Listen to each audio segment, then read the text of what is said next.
Lamar Jackson got the franchise tag by the Baltimore Ravens. Is he an option for the 49ers at quarterback?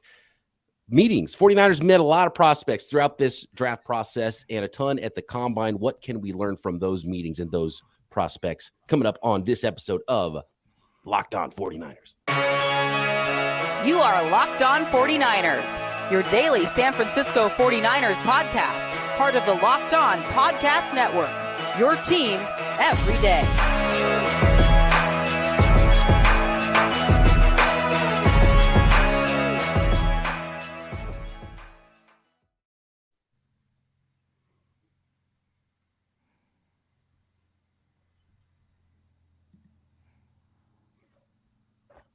At BD Peacock, at Eric_Crocker. Thanks, everybody, for making us your first listen on the Locked On Podcast Network, your team every single day. Of course, this is a Tuesday night live episode, a very special episode here, a Winky Wednesday live. This will air on all of your audio podcasts first thing Wednesday morning and featuring today's guest.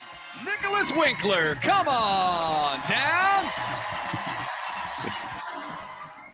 Action News 8 Sports with Nick Winkler. I don't buy it. All right, we're done. We're done playing with audio today. Nick, what's happening, my man? Did you get more pumped for the NFL draft watching the combine all week long, or did you not watch the combine all week long? Did you get any draft crushes?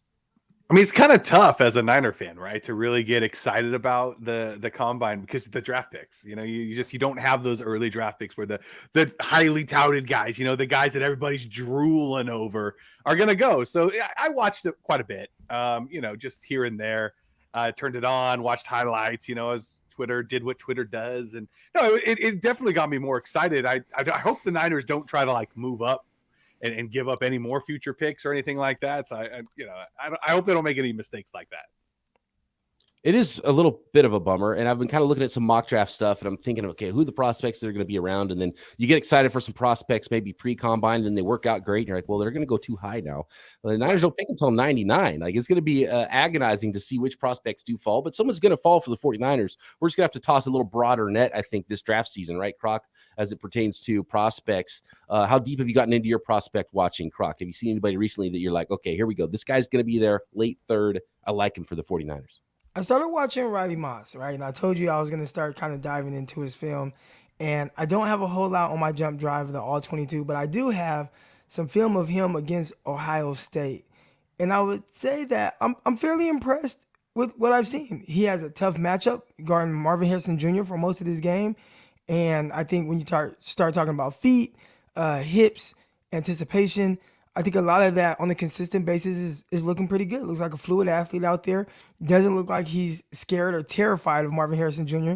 He did give up a touchdown, but I thought it was pretty tight coverage on a solid route and a great throw by C.J. Stroud. So far, I'm starting to dive into guys, but Riley Moss is one of the first guys I've really watched, and I think he could kind of maybe potentially be around in that type of range for the 49ers. If you want to look at a draft prospect and who he played against in college, Ohio State's a good team to look against because they've got good quarterback play, good offensive line play, and future NFL receivers. And Marvin Harrison Jr. is probably going to be the top wide receiver drafted next year. And we're talking about a top 10 guy there. So that's very interesting there. We're going to get more into some individual prospects on later episodes of Locked On 49ers. I do want to talk more about who some prospect meetings were. Riley Moss is a good one. And Croc, on another episode, I'm going to ask you about a comp for Riley Moss because we can't go the Jason Sehorn white cornerback comp for Riley Moss. And there's some other draft crushes I'm starting to develop too for the 49ers, looking at some of those third round type, fourth round type, fifth round, mid round prospects where the 49ers have 6 picks in the third and fifth rounds combined. That's where the Niners make their money, though. Come on. You should just trade out of the third altogether and get 2 more fifths for each one of those and draft like 9 picks in the fifth round. Yeah, we have LKV in the chat, and he says, this draft isn't good, so I'm worried about not having a first-round pick. And I would say that's the least of my worries when it comes to the 49ers not having a top pick. I think they're pretty good. Or actually, I'm not worried about not having that first. They are good drafting mid-rounds. I think that's where they get, obviously, the bulk. Most teams, right? They build their team on, like, kind of day 3 for the most part. Guys that are going to fill out the roster, guys that are going to be on special teams, et cetera. But the 49ers have found guys that have come in and not just contribute, end up starting from a lot of those mid-round picks. So, I kind of don't mind the 49ers not having a first-round pick. Obviously, you would love to have a first-round pick. Of But the course. fact that they don't have one, that's not something that I'm worried about with this regime. I want to talk about some draft meetings and some players the 49ers are meeting with. And one big takeaway I had from all the meetings that the 49ers had at the Combine, especially over the weekend. But what do you got, Croc? I read what he said wrong. So LVE, Okay. my bad. LKV, excuse me. My bad. I read what he said wrong. I think he was saying along the lines of what I thought. Okay. Yeah, he's not worried. Yeah. Yeah. We're all on the same page. We're on the same page here. It isn't a great draft. There's some depth, but there's certain positions that are deep. I think that's just really important. There's a lot of quarterbacks in this class. We've talked a lot about quarterbacks so far this offseason. Waiting for that Brock Purdy surgery on Friday. The Trey Lance stuff.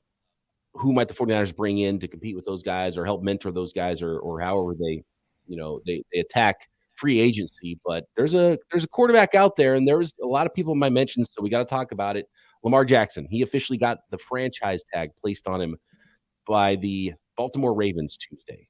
And it was the non-exclusive franchise tag, which means any team in the league can talk to him and sign him to an offer sheet. And then at that point, the Baltimore Ravens would have an opportunity to match that offer, or that team would have to give the Baltimore Ravens 2 first-round picks. And then they would be the new team that has a quarterback named Lamar Jackson for a whole bunch of money. So when it comes to Lamar Jackson, we'll talk about the specifics of how it could happen for the 49ers. But just when I say Lamar Jackson, you got to be somewhat interested because he's a great player and he's a quarterback. And the 49ers have had so much trouble figuring out quarterbacks, right? So level of interest, guys, 1 to 10. I'll start with you, Wink. Level of interest 1 to 10. Let's say we figure out the rest of the stuff. Do you want Lamar Jackson? Should the 49ers go after Lamar Jackson? Should they go after him? Probably not. Do I want Lamar Jackson on my football team? 10. Yes, 100%. Of course I want Lamar Jackson on my football team. I just feel like, it would be very, very difficult for the 49ers to get him and pay him.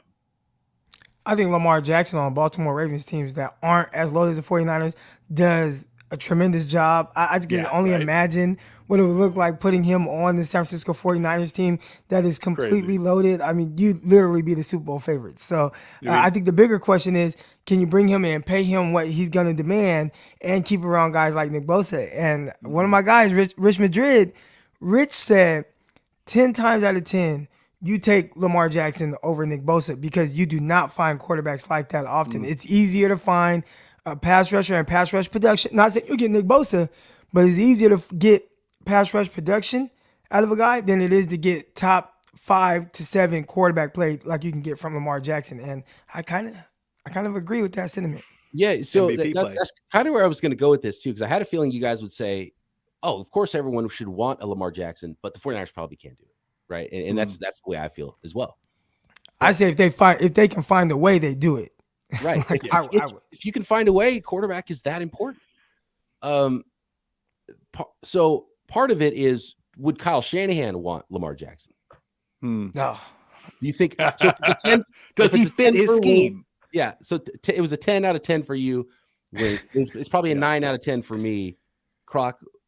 9 out of 10 for you, 10 out of 10, 8 out of 10, 10 out of 10. Come on, 10 out of 10. Lamar So Jackson. like Lamar Jackson would be awesome, super fun. I worry about the injuries, of course, as it pertains to Lamar and how he might age as a quarterback versus other quarterbacks. We've already seen him get a little banged up, and that would be a crazy contract, a lot of guarantees. So it's not like he's coming for free, and you have to give up a lot to get him, right? But if you could figure it out, if you can't, like, to put it another way, if Patrick Mahomes is available, you would say just figure it out. The picks, the players you have to throw in, figure it out. And I don't think Lamar's on that level. But if you think you have a difference-making quarterback, the most important position in sports, the position the 49ers have been floundering at, can't completely figure out what to do with it, you got to make a call. You got to at least say, could this happen? And kick around the idea. And so that's where I'm going to go with this. I don't think it's likely at all. I think it's very unlikely. I think probably Kyle Shanahan would be less into Lamar Jackson maybe than the rest of us, because remember when he was asked before the draft in 2021, before they drafted Trey Lance, he asked who his perfect quarterback would be, because everyone keeps talking about, oh, you love Kirk Cousins, he's your perfect quarterback. And he's like, well, why would Kirk Cousins? He kind of trashed on Kirk Cousins. He's like, why would that be my perfect quarterback? I want a guy who can run like Lamar Jackson and is a passer like Drew Brees. He tried to ease the blow by saying, like, man, listen, I love Cousins, great guy. You know, everybody would love to have him, but give me the guy that is the biggest, strongest, fastest, and best from the pocket. And I think when it comes to Lamar Jackson, you can question him as just a complete pure passer because sometimes he does do some weird things, but he's just so dynamic and he's such a threat every single time he has the ball in his hands, which is every play. Like every play, he's touching the ball, he's handling the football. Mm-hmm. And I think he's probably at quarterback between him and Mahomes, like the scariest guys. Like they're just the scariest quarterbacks in the NFL. And I'm not saying he's the purest of passers, but he can throw the football. He can make throws. He just will miss throws as well, but he makes up for it in different ways. One thing Kyle Shanahan did not say, though, is when he didn't say his perfect quarterback was Lamar Jackson. He said his perfect quarterback runs like Lamar Jackson, but the rest is like Drew Brees. So that's where I question. I wonder if Kyle Shanahan, and I would love to hear the conversation, how short it was between John Lynch and Kyle Shanahan. Hey, you got the franchise tag. What do you think? Should we make a call? You're like, no. Well, yes, you should make the call. You know, I wonder how that conversation went. We know the quarterbacks he wants. Let's say that Kyle Shanahan and John Lynch thought we do want to make that call. Next, I want to talk about how it could possibly happen for the San Francisco 49ers.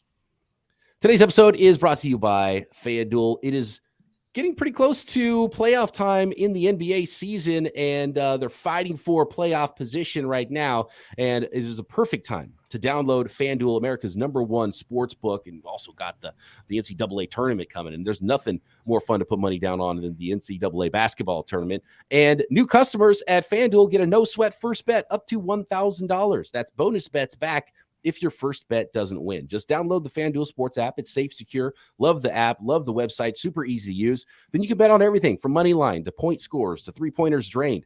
Plus, FanDuel even lets you combine your bets for a chance at a bigger payout with same-game parlays. So don't miss the chance to get your no-sweat first bet up to $1,000 in bonus bets when you go to FanDuel.com/LockedOn. That's FanDuel.com/LockedOn to learn more. Make every moment more with FanDuel, an official sports betting partner of the NBA. So there's so many different things that happens here with Lamar Jackson in the Baltimore Ravens situation. I think it's much more likely that Lamar stays in Baltimore, that they put the non-exclusive franchise tag. So the non-exclusive franchise tag means what I laid out a little bit ago. And for those of you who might be jumping in live and didn't hear that part of it. So basically what happens is any team can now negotiate with Lamar Jackson as if he's a free agent. And if you sign him to an offer sheet, Baltimore would then have an opportunity to match that exact contract, or that team would have to give up 2 first-round picks and they would sign Lamar Jackson. So that's the non-exclusive. Non-exclusive meaning other teams can bargain with Lamar Jackson. I think the Baltimore Ravens just want to let him find out that he's not going to get the same contract that Deshaun Watson got. There was one organization that was willing to do that and was desperate, and that was the Cleveland Browns last year. And I don't blame Lamar Jackson for asking for more because he's a better player and deserves more money for sure, especially with all the other stuff going on. I mean, a couple years ago, you'd have said Watson's a better player, but then with everything else and sitting for a long time. A couple years ago, Lamar Jackson won the NFL MVP. Yeah, I still think NFL teams with what Watson was doing on a worse team, I think they would have still taken Watson as more of a complete quarterback. But they kind of had some good players. I ain't gonna lie. I mean, like, they had DeAndre Hopkins. Fuller was balling. J.J. Watt, Clowney, Jadeveon Clowney. Like they had some football players. How much did Watson play? How much did Watson play with? Did Watson play after DeAndre Hopkins was traded? Yeah, he played one more season after that. Like half a season. He got hurt? No. I feel like he played a full season. He played one more season after that. Okay. Anyway, Lamar, he's worth a lot of money. He's going to be the highest paid quarterback in the league when he signs his deal. That'll be surpassed within the calendar year, again, by Burrow or whoever, probably.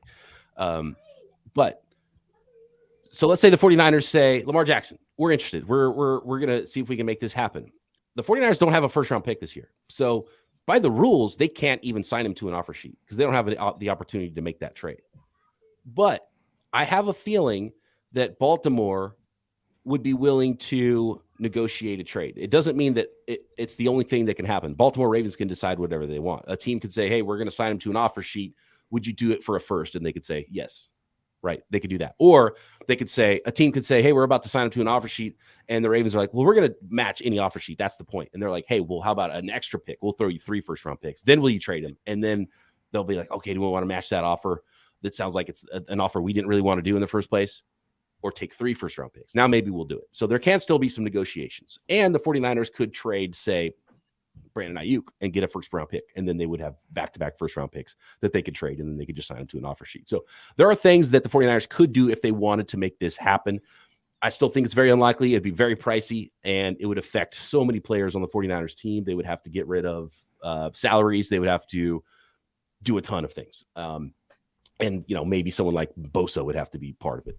But it could happen. I don't think it's likely, but I just wanted to put it out there that it is not an impossibility that if the 49ers were motivated to do so, they could go get Lamar Jackson. I just think he's a better fit for a lot of other teams. A lot of other teams have a lot more cap space and are a lot more up against it as far as coaches and GMs that need to make a splash and need to do something to put some wins on the table. The 49ers don't feel that pressure right now, even with whatever weird stuff's going on at quarterback. Bosa for Lamar Jackson. Yes or no? Listen, that's a tough call. I know how the 49er fans are going to react to this. I love Nick Bosa. I think he's amazing. He just came off Defensive Player of the Year. But quarterback is just the hardest position to really strike gold. And obviously over the last couple of years, Lamar Jackson has had some of his injury concerns. But if he's healthy, again, there's only one other quarterback that's more dangerous with the ball in his hands, and that's Patrick Mahomes. I mean, he's so dynamic. I mean, right. I mean, he's scary. He's scary. Yeah. And I think people just kind of forget. And I think because he's kind of been hit and miss in the lineup with the Ravens, you forget a little bit. But Lamar is special. Yeah. He's special. And let's take a look at his wide receiving core, right? Name me a guy from last season that played with Lamar Jackson. Not even this season, the year before. It's going to be tough to pull a good name of a wide receiver that's played for Lamar Jackson, right? Yeah. Imagine putting him with Deebo Samuel. Imagine giving him George Kittle. Well, look what he did for Mark Andrews. The thing that you just said, I don't think the Ravens would take that trade. I think if the Niners called and said, hey, we got Bosa for Lamar, I think they say no to that. Because of what you said, Croc. I do think quarterback is more valuable. I think they would. I think, and here's the other thing with the franchise tag and the exclusive and non-exclusive. I think they told us they want to just match an offer, and they're like, "Look, good luck. We fully believe you won't get this. You won't get the Deshaun Watson contract, and you'll go out there in the free agent market, find that out, and you'll just re-sign with us, or you'll sign an offer sheet for that's just barely different, and then we'll just match it. And maybe it's just like more power to you. Find it, we'll match it. And so I think that's kind of what they're doing here. I think it's unlikely he gets traded now. Still possible. If they put the exclusive franchise tag on, a team couldn't sign him to an offer sheet, but then that would tell me the Ravens were probably not wanting to pay his $40 million 1-year franchise dollar amount it would have been, and that they would say, okay, but we're allowing you to go seek trades, and then they would be asking for 3 first-rounders back. Because I think somebody signs them to an offer sheet, and then the Ravens get 2 first-round picks. I think they'd be asking for more from a team than that, which is why I think what the Ravens are doing here is just planning on matching whatever offer sheet he signs, or finding out that he just wants to come back and sign with the Baltimore Ravens. Do you think that if the 49ers were serious about this, I mean, obviously I don't think they're going to do something like this, but because they don't have the picks, but what if it's Nick Bosa and then they're like, we'll also throw in Trey Lance? I think that would be part of it. I think so. What they would say is like, basically, okay, Bosa's cool, but he's worth 2 first-round picks. Lamar's worth 3 first-round picks. Yeah. So we need both. We need Bosa plus your next year's first, or we need Bosa plus Lamar, or plus Trey Lance, and we like Trey Lance, and maybe and a 3rd-round pick. It would be something more than just Bosa, even. And I think for a lot of fans, and I think it's hard for fans too, because you own the 97 jersey, right? And you don't want to give up the guys you like, even if you love Lamar. You don't want to give up anything. Draft picks are like, I don't know who those players are yet. I don't own those jerseys yet. Give up all the picks. But when you start talking about players, I think it makes it more difficult for fans. They're like, no, I don't want to do that. But and then fitting him in salary wise, you'd have to give up probably more than Bosa even too. Mm-hmm. You're right, just to make the math work. So it would be tough, and you might your roster maybe you have to trade. I don't know, Kittle or or Debo, like you would kind of just change your whole trajectory of your team. And I don't think the 49ers would be willing to do that. I think it'd be tough on some fans too, even if they love Lamar Jackson, and that would be fun in its own right. But then your team would start to look like the Baltimore Ravens, because then you can't afford to pay a whole bunch of wide receivers to go with your super expensive, hundreds of millions of dollars quarterback. Wait, so the trade you kind of semi put out there was Nick Bosa, Trey Lance, and a 3rd-round pick, something like Lamar that. Jackson. Yeah, it would, and they would probably still want a first next year, and say they would probably say, Lance is worth a 3rd, so we want your first, and then Lance is the throw-in. Lance is like, well, we'll take him because we need a quarterback, and you don't need a quarterback anymore. And then the 49ers would have to replenish draft picks and get cheap talent by trading guys like Debo. I can't really trade Debo because of his new contract situation, but then you have to trade maybe Kittle. I don't know. You have to trade somebody else or try to restructure a whole bunch just to fit the new salary in, because Bosa's salary fits in a lot easier than a new Lamar salary would, especially starting in next year. The first year you could probably keep the number down a little bit, but I don't know. It would be pretty wild. It'd be pretty wild indeed, and you would really change your entire team. And I think the 49ers like the team and like the roster they built, and so they wouldn't go through that. They wouldn't go through that extent just for a quarterback. And I say just for a quarterback when it's the most important thing they could do is get a quarterback. I feel like because it's the 49ers and it's Kyle Shanahan, we've kind of put this, kind of almost like the running backs, right? Like, anybody can play running back. And it's almost like for the 49ers, if you can be competent at the quarterback position, like anybody can play quarterback for them. But not all quarterbacks are created equal.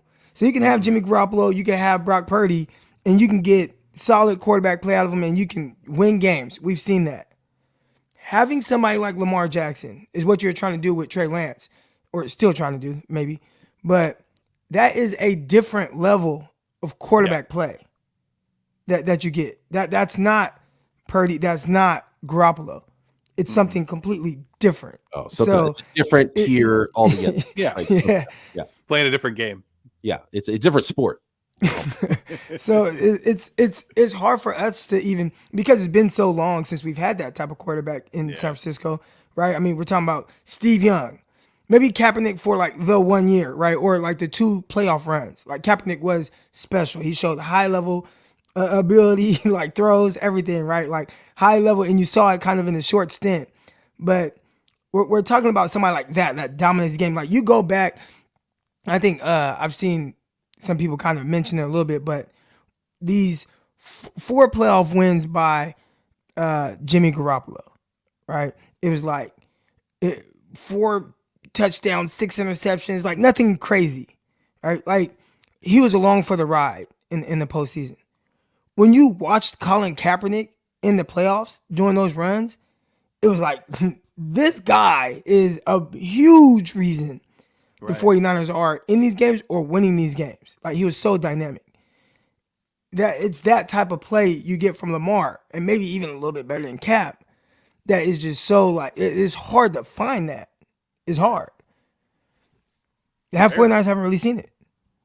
Shock Max the first says Lance, Ayuk, and a 1st-round pick would probably be the only way a trade may happen. I think they would turn that. Yeah, I'd say no. Yeah. If I'm them, I turn that down. I'd say yes. Yeah, they wouldn't. Yeah. Would you say yes to that? I think that would be like, I would. Let's go. Let's have some fun. Let's go. Yeah. Yeah, I would.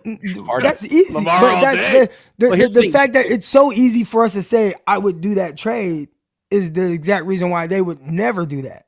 The other part of that is you'd still have to fundamentally change your roster because of dollars too. Yep. Because you're not going to sign Bosa long-term and sign Lamar Jackson long-term. You have to gut some things. So I think you have to add a Nick Bosa. Yeah.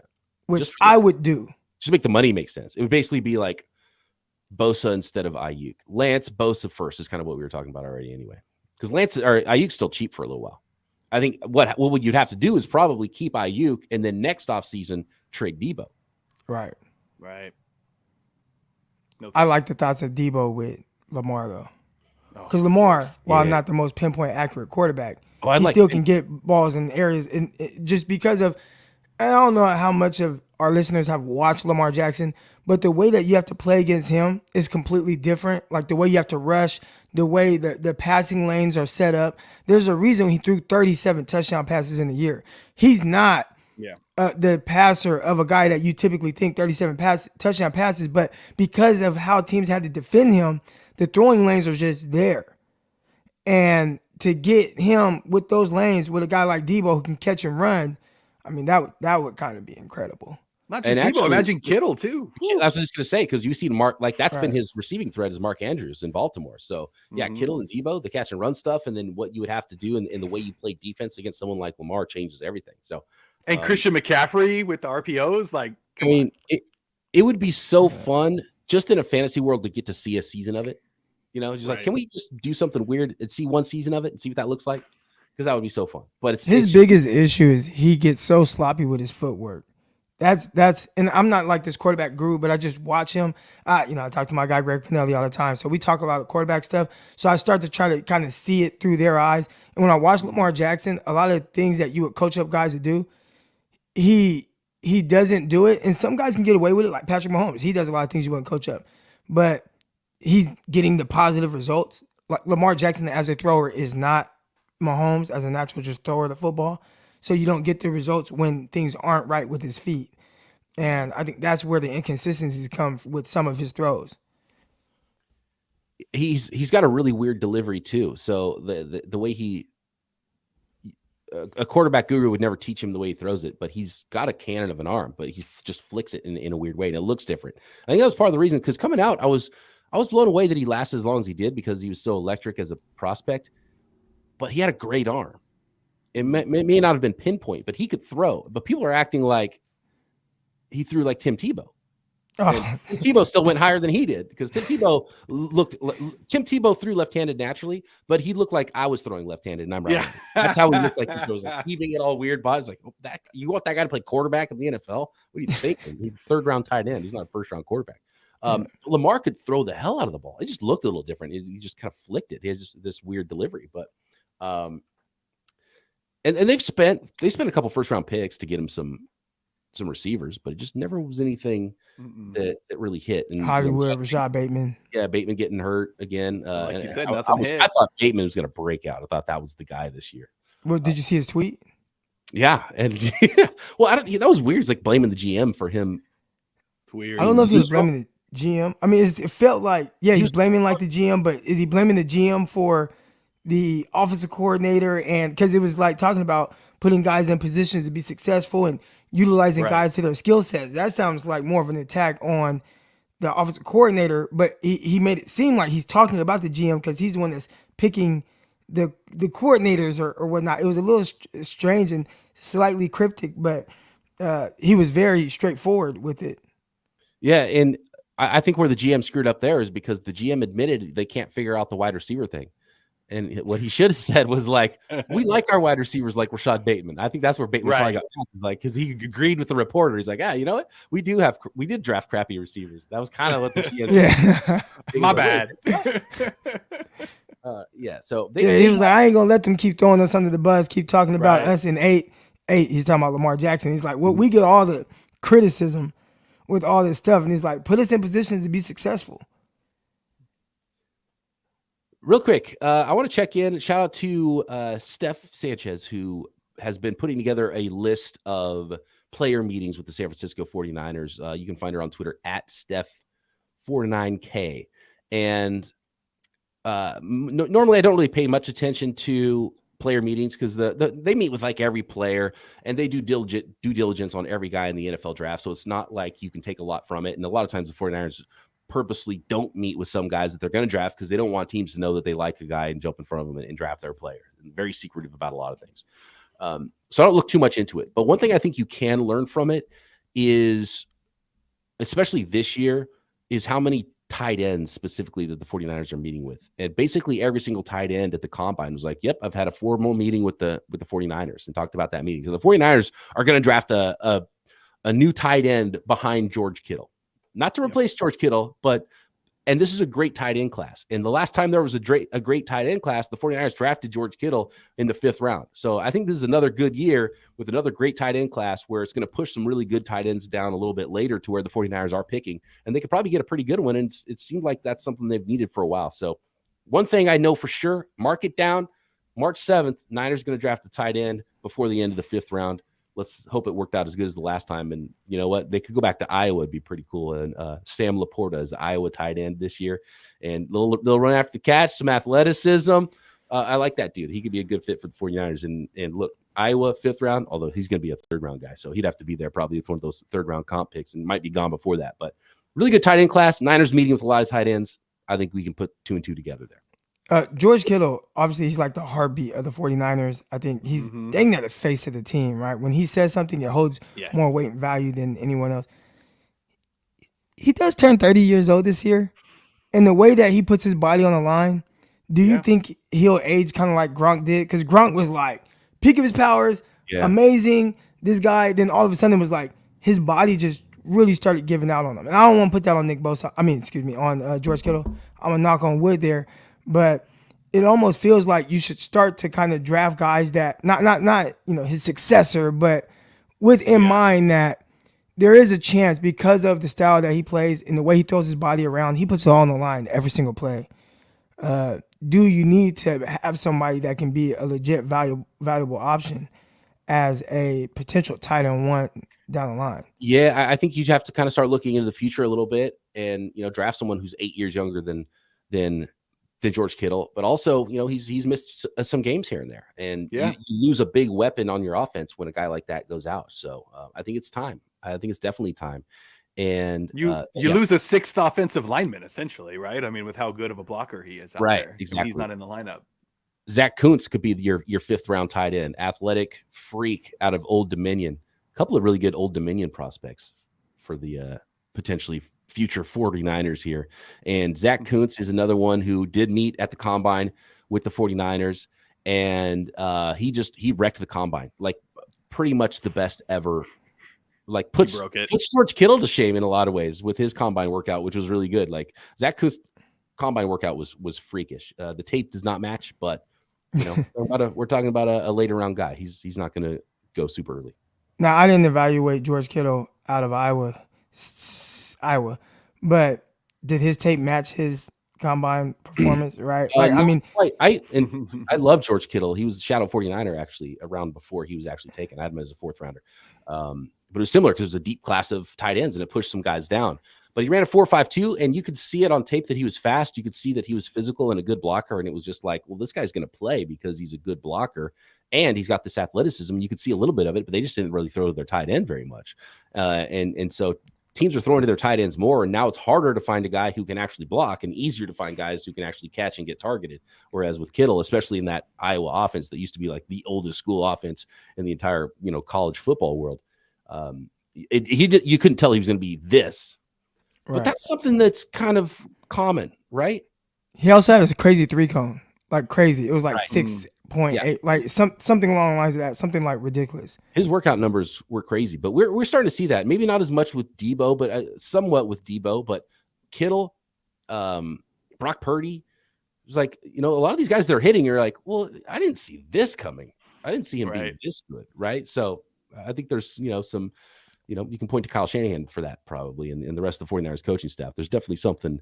There's something there. Well, front office as well, right? I mean, they're drafting these guys. Yeah. Oh, yeah. And they're drafting the right guys, especially late. And that's another thing. It's like we keep talking and making jokes about those 5th rounders. I don't think you should bank on that. I've talked about this before. When the Titans hired Rand Carthon away, they're like, hey, so what's the secret? It's like, well, draft historically well in the 5th round. Draft superstars. They're like, cool. All right, let's do that. Like if that was that easy. Dude, the Minnesota Vikings have drafted more than anybody over the last 4 years. They've made like 48 draft picks, like almost 50 picks in the last 4 drafts. They've had tons of late round picks. All of them garbage. Just trash, all 50 of them. Like just garbage draft after garbage draft, all these late round picks. And the 49ers are like starter here, starter there, superstar tight end here, starter there. It's really insane. Like nobody is doing it at the level the 49ers are. And I'm worried the 49ers aren't going to be able to keep it up because if they hadn't done it in the first place, the 49ers wouldn't be the team they are right now. You're right. They've been tremendous in the front. Speaking of the front office, and you talked about Steph a little while ago.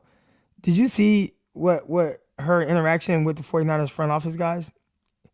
No, I think I saw a photo that she posted that was her with Adam Peters and John Lynch. I didn't really see what it was about though. John Lynch recognized her and made her do the Bosa impression and FaceTime Nick Bosa to awesome. so she could do the Bosa impression to him over the phone live. Wow, Nice. that's amazing. That is awesome. I love that. Yeah, that's pretty cool. That is cool. I'm gonna have to go back and watch her Bosa impression. I remember seeing it the first time. It's, I didn't expect it's it. pretty much like Bosa. She the deep sighs and everything. I mean, she has it down. By the way, Zach Kuntz. So Old Dominion. This was his workout, by the way. Future 49er. 6'6.5", 255 pounds. He's got huge hands, long arms, 4.55 in the 40, a little bit slower than Kittle. Kittle was 4.52. So Zach Kuntz, 4.55. 23 bench press reps, even with those long 34-inch arms. 6.87 3 cone, which is ridiculous for someone to be under 7 seconds at 6'6". 4.12 shuttle, both of those the fastest of all the tight ends. So you're talking about a guy who's got long speed, who's 6'6", 255, which is really big, but kills everybody in the agility drills with the 2 fastest times in the 3 cone and the short shuttle, and then throws down a 40-inch vertical on top of that. Oh yeah. How do you? Will he be around? I gotta watch, but you said the film doesn't match. I only just watched a little bit of it. I watched a few of the combine, the workout warriors there, and went through and looked at some of them, and a lot of them were really bad. Like it's so crazy. I think the offensive linemen, the athletic portion, for whatever reason, for the bigger guys, it means more. Like if you go watch an offensive lineman who does really well at the combine, then you go look at his tape, you can see the movement skills. You're like, oh, that's what's special when you're really big and you can move like that. But then you go look at the DBs that have the 4.2s and the wide receivers that have the 4.2s, and you're like, you look like a track guy playing football. It doesn't really look natural, and they might not be great, with ball skills or whatever. But Kuntz, you could see a lot of athletic ability, but it wasn't like he didn't look like that. It wasn't like it didn't look like he was playing in the wrong division necessarily. So then that's what you want to see, right? Like sometimes you see guys playing either at a lower level or whatever, and go back to Trey Lance, and it's like, yeah, he played at the 1AA level, but it's like he dominated, right? Like it was like he's the best player on the field as a freshman. Like you see guys like this, and you're looking for that dominance, and it's like, well, you tested well, but I would like to see you dominate this level of competition just a little more. His teammate, offensive lineman Nick Saldiveri, I would say, did look like he deserved to be in another division. He played right tackle, but he could play inside. He played a little center at the Senior Bowl as well, so he could be a sort of a versatile offensive lineman that I think could go in that late 3rd round area, maybe even still be there in the 5th, but I don't know if he would get there. Niners have a big gap in the 4th round, though, too, so I wonder if there's some trade up, trade down scenarios there. But I thought he looked like a better prospect and should go earlier than Zach Kuntz, but it's taking both. Old Dominion, let's go. But like Khalil Mack was a perfect example of that. Played at University of Buffalo. It was like, this guy, how did he get here? He does not belong in here. He's just wrecking everybody's game. So that's when you're looking at a small school prospect, you definitely want them to look like they don't belong there. They should, they should have played D1. 6'6" though, right? You said this tight end is 6'6". 6'6" and 5/8. That's 6'7". Closer to 6'7" than 6'6".